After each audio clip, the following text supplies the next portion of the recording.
10-15 મિનિટમાં બની શકે, તેલ વગર પણ બની શકે અને ટિફિનમાં પણ આપી શકો તેવી રૂ જેવી પોચી અને બધાને પસંદ આવે તેવી વેરાયટી અને એની ટાઈમ તમે ખાઈ શકો તેવી વેરાયટી બનશે, જેને આપણે ઇન્સ્ટન્ટ ઉત્તપમ તરીકે પણ ઓળખીએ.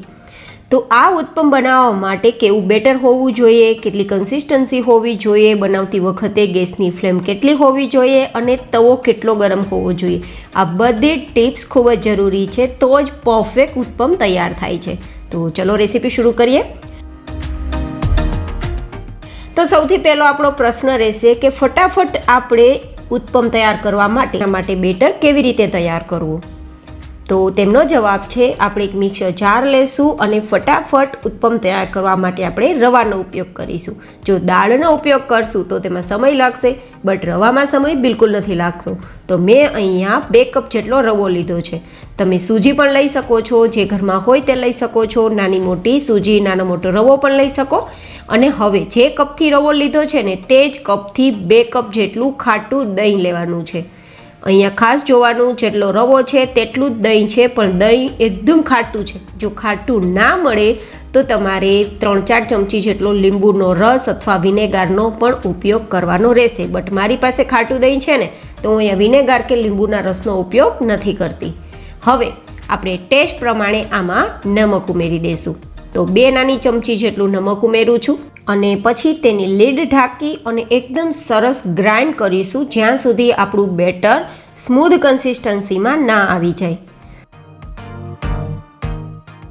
અત્યારે હું તમને કન્સિસ્ટન્સી બતાવું ને, તો હજુ પણ આપણો રવો છે તેના દાણા જેટલા જોઈએ તેટલા ફૂલેલા નથી. જો હું નજીકથી બતાવું તમને, જો હજુ પણ દાણા દેખાય છે, મતલબ હજુ આપણે આ બેટરને સેટ થવા સમય આપવો પડશે. જો આ દાણા છે બધા જ ફૂલી ના જાય ને ત્યાં સુધી સેટ કરવાનું છે. તો આપણે એક બીજા વાસણમાં આપણા બેટરને લઈ લેશું.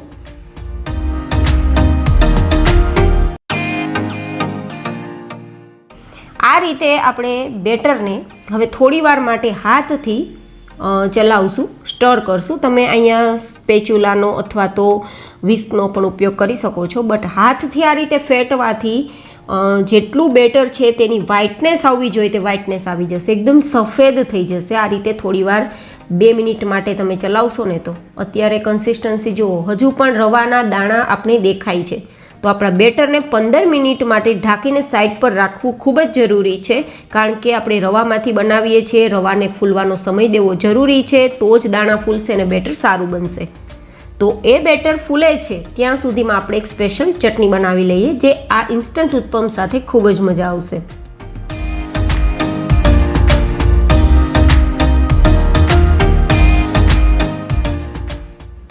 તો જેમના માટે એક બીજું મિક્સર જાર લીધું છે અને 2-3 નંગ જેટલા મરચાંના ટુકડા, જે તીખા મરચાં હોય તેવા લીધા છે. અને તમે જો ટિફિન બોક્સમાં આપતા હોય તો પણ આ ઉત્તપમ ઠંડુ થઈ ગયા બાદ તમે ચટણી સાથે આપશો ને તો એ લોકોને પણ પસંદ આવશે. સાથે 2-3 ઇંચ જેટલા આદુના ટુકડા અને અડધા કપ જેટલું નારિયેળનું ખમણ ઉમેરીશું. હવે જેટલું ખમણ ઉમેર્યું છે ને નારિયેળનું, તેનાથી ડબલ દહીં ઉમેરવાનું છે. તો મેં અહીંયા 1 કપ જેટલું દહીં, અત્યારે મેં દહીં એકદમ મોડું હોય તેવું લીધું છે, ખાટું નથી લીધું. ખાટું હોય તો થોડું પાણી અને થોડું દહીં આ રીતે મિક્સ કરવું. હવે 2 ચમચી જેટલી દાળિયાની દાળ ઉમેરશું. તમે અહીંયા મગફળીના દાણાનો ઉપયોગ પણ કરી શકો છો અને થોડા લીલા ધાણા ઉમેરી દેશું. અડધીથી 1 ચમચી જેટલું આપણે નમક ઉમેરીશું, અથવા ટેસ્ટ પ્રમાણે નમક ઉમેરી શકાય. અને બસ હવે આપણે ચટણી બનાવવા માટે ગ્રાઇન્ડ કરી લઈશું. વધારે કંઈ ઉમેરવાની જરૂર નથી, તેમ છતાં ચટણી ખૂબ જ ટેસ્ટફુલ લાગશે. તો આપણી ચટણી રેડી થઈ ગઈ છે. હું તમને કન્સિસ્ટન્સી બતાવી દઉં છું. જો આટલી મેં કન્સિસ્ટન્સી થીક રાખી છે. તમારે વધારે પાતળી જોતી હોય તો થોડું દહીં અથવા થોડું પાણી ઉમેરીને પાતળી કરવી, બટ આટલી કન્સિસ્ટન્સી આપણે આજે જે વેરાયટી બનાવીએ છીએ ને તેમની સાથે ખાવામાં મજા આવે ને તેટલી છે. જો હજુ પણ સમય જશે, તેમાં થોડી ઘટ થશે, કારણ કે અંદર ટોપરાનું છીણ ઉમેર્યું છે ને, તો એ પાણીને શોષી લેશે અને થોડી ઘટ થઈ જશે. તો હવે આપણે 15 મિનિટ જેવો સમય થઈ ગયો છે અને બેટરને પણ ચેક કરવાનો સમય છે. તો આપણું બેટર છે તેની કન્સિસ્ટન્સી પહેલાં કરતાં થોડી વધારે થીક થઈ ગઈ છે. તેનું કારણ છે રવાના દાણા ફૂલી ગયા છે અને ફૂલવાના કારણે બેટર પહેલાં કરતાં ઘટ થઈ ગયું છે. હવે ખાસ મહત્વનો પ્રશ્ન કે આપણું બેટર કેવું હોવું જોઈએ કે જેથી પરફેક્ટ આપણા ઉત્પમ છે તે રૂ જેવા પોચા અને ફૂલીને દડા જેવા થાય. તો તેમના માટે હું તમને કન્સિસ્ટન્સી બતાવું ને તો જો આ એક ધારવાળી કન્સિસ્ટન્સી નથી બનતી. આપણા બેટરની કન્સિસ્ટન્સી આપણે આ રીતે ચમચાથી ધાર કરીએ ને તો ધાર એક ધારી થવી જોઈએ, તૂટવી ના જોઈએ. પણ અત્યારે તમે જુઓ આપણી ચમચામાંથી ધાર તૂટી રહી છે, એક ધારી ધાર નથી થતી. તો એક ધારી ધાર થાય તે માટે 2-3 ચમચી જેટલું ગરમ પાણી ઉમેરીશું અને ચલાવીશું અને પછી ફરીથી ચેક કરીશું કે કન્સિસ્ટન્સી પરફેક્ટ થઈ છે કે નહીં. આ મેં તમને નાની નાની ટિપ્સ એટલા માટે બતાવી છે કે જો તમે પહેલી વાર આ વસ્તુ બનાવો છો તો પણ તમારી વસ્તુ સારી બને. મારો હેતુ હંમેશા એ જ રહે છે કે મારી રેસીપી જોઈને બનાવેલી તમારી વેરાયટી બિલકુલ ખરાબ ના થાય. બસ એ માટે હું નાની નાની ટિપ્સ તમને શેર કરતી હોઉં છું. તમને આ ટિપ્સ સાથેના વિડીયો પસંદ આવે છે કે નહીં તે પણ મને કોમેન્ટ જરૂર કરજો. હવે હું તમને ફરીથી કન્સિસ્ટન્સી બતાવું તો જો નીચેની તરફ આપણે ધાર કરીએ ને તો ધાર એક જ સરખી થાય છે, બિલકુલ તૂટતી નથી. હવે આપણું બેટર પરફેક્ટ છે. તો આપણા આ ઉત્પમના બેટરને ફ્લફી તૈયાર કરવા માટે, જાળીદાર તૈયાર કરવા માટે અને એકદમ રૂ જેવું પોચું તૈયાર કરવા માટે 1/4 ટીસ્પૂન જેટલો ખાવાનો સોડા ઉમેરીશું. ખાવાના સોડાની સાથે આપણે લીંબુ, વિનેગાર કશું નથી ઉમેર્યું કારણ કે આપણું દહીં ખાટું હતું જ્યારે બેટર બનાવ્યું ને ત્યારે. પણ જો તમારી પાસે દહીં ખાટું ના હોય તો તમારે અહીંયા 2-3 ચમચી જેટલો વિનેગાર અથવા લીંબુનો રસ પણ ઉમેરવાનો રહેશે અને પછી ચલાવવાનું રહેશે. બટ મેં બંને વસ્તુ નથી ઉમેરી, આ જ રીતે ચલાવી દીધું છે. તો અત્યારે આપણું બેટર એકદમ ફ્લફી અને ફૂલી ગયેલું હોય ને તેવું દેખાય છે. જો છે ને પરફેક્ટ આપણું બેટર. હવે આપણે ઉત્પમ તૈયાર કરવા માટે તવાને ગરમ કરીશું. અહીંયા ખાસ એક મહત્વનો પ્રશ્ન છે કે ઉત્પમ બનાવવા માટે ગેસની ફ્લેમ કેટલી રહેવી જોઈએ અને તવો કેટલો ગરમ હોવો જોઈએ તો પરફેક્ટ બનશે. તો અહીંયા આપણો તવો મીડિયમ ગરમ હોવો જોઈએ અને ગેસની ફ્લેમ એકદમ ધીમી હોવી જોઈએ. તો જ અંદર સુધી આપણા ઉત્પમ ફૂલીને દડા જેવા થશે, અંદર સુધી કૂક થશે અને જાળીદાર થશે, સાથે ખાવામાં રૂ જેવા પોચા થશે. હવે આપણે તેલનો ઉપયોગ કરવાના નથી ને તો આપણે અહીંયા નોનસ્ટિક તવાનો ઉપયોગ કર્યો છે. નોનસ્ટિક તવાને પહેલી વાર ઉત્પમ તૈયાર કરતી વખતે ચીપકે નહીં ને તે માટે થોડો 4-5 ટીપા જેટલું તેલ ઉમેરી અને ચીકણો કરી લેશું. બસ પહેલી વાર જ આ પ્રોસેસ કરવાની. પછીથી તમે ગમે એટલા ઉત્પમ તૈયાર કરશો તમારે તેલ લગાવવાની જરૂર નહીં પડે. હવે આપણે આ રીતે 1 થી 2 ચમચા જેટલું બેટર આ તવા પર રેડીશું અને ગેસની ફ્લેમ સાવ ધીમી કરી દઈશું.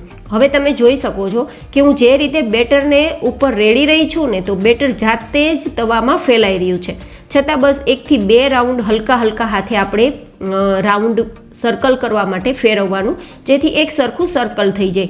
વધારે પ્રેશર નથી કરવાનું, વધારે ઢોસાની જેમ પાતળું પણ નથી કરવાનું. બસ એની જાતે ફેલાય ને ત્યાં સુધી ફેલાવા દેવાનું અને પછી તેની ઉપર થોડી જાળી જેવું દેખાવા લાગશે થોડી જ વારમાં. જો અત્યારે તમને દેખાઈ રહ્યું હશે એ જાળી જેવું દેખાય ને ત્યારે તમારે ઉપર શાકભાજી અથવા તો તમે ચોઈસ પ્રમાણે જે કંઈ પણ વેજીટેબલ્સનો યુઝ કરવા માગો છો ને તે ઉમેરી શકો છો. હું અહીંયા થોડી નાની નાની સુધારેલી ડુંગળી ઉમેરી રહી છું, નાના નાના સુધારેલા ટમેટાં ઉમેરી રહી છું અને થોડી વેરાયટીને સ્પાઇસી કરવા માટે થોડા તીખા મરચાંની કટકી કહી શકાય પણ ઉમેરી રહી છું. જો કે સ્કીપ કરી શકો છો અને થોડા લીલા ધાણા ઉમેરું છું. હવે આ બધા શાકભાજીનો ટેસ્ટ સારો આવે તેના માટે ઉપર થોડો ચાટ મસાલા હું સ્પ્રિંકલ કરું છું. ચાટ મસાલા ના હોય તો તમે સંચર પાવડરનો ઉપયોગ અથવા મરી પાવડર, સંચર પાવડર અને આમચૂર પાવડરનું કોમ્બિનેશન કરી અને તે મસાલાને પણ છાંટી શકો છો. હવે આ બધા જ શાકભાજી છે તે બહાર ના નીકળે ને તે માટે હલકા હાથે આપણે પ્રેસ કરીશું. વધારે પ્રેશર નથી કરવાનું, નહીં તો આ જે આપણી વેરાયટી ફ્લફી થઈ છે, ફૂલીને દડા જેવી થઈ છે તે બેસી જશે, બધી જ જાળી બેસી જશે તો ખાવામાં મજા નહીં આવે. જેટલી જાળી વધારે દેખાશે તેટલું ખાવામાં નરમ રહેશે. તો હલકા હાથે દબાવ્યા બાદ તેની સાઈડ ફેરવી લેશું અને હવે નીચેની સાઈડ માત્ર 30 થી 40 સેકન્ડ માટે જ આપણે કૂક કરવાની છે કારણ કે નીચેના શાકભાજી બળે નહીં તે જરૂરી છે. તો હવે ફરીથી સાઈડને ફેરવી અને ફરીથી 1-8 મિનિટ માટે રાખશું ને તો અંદર સુધી આપણી વેરાયટી કૂક થઈ ગઈ હશે, એ બિલકુલ કાચી નહીં રહી હોય. તો આપણે આ વેરાયટીને નીચે ઉતારી ગરમા ગરમ સાંભાર અથવા તો આપણે બનાવેલી ચટણી સાથે સર્વ કરીશું. મેં તો અત્યારે સાંભાર બનાવ્યો હતો ને તો સર્વ કરેલો છે. તમે માત્ર આપણે તૈયાર કરેલી ચટણી સાથે પણ સર્વ કરી શકો છો.